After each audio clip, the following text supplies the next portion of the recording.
Well, Kermit just flew by me outside my bedroom,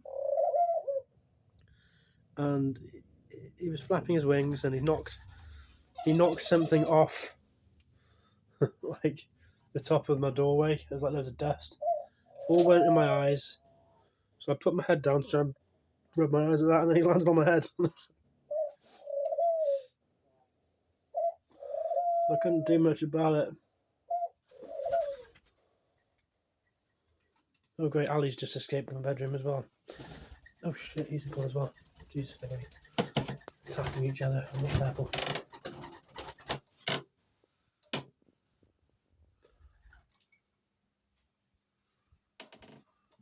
Come on, bed. I'll get you back to the lounge. This is like a constant thing with him now.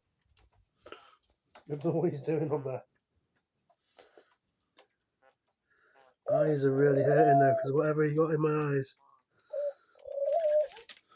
And I just hear a noise at the back of my head. And it's him.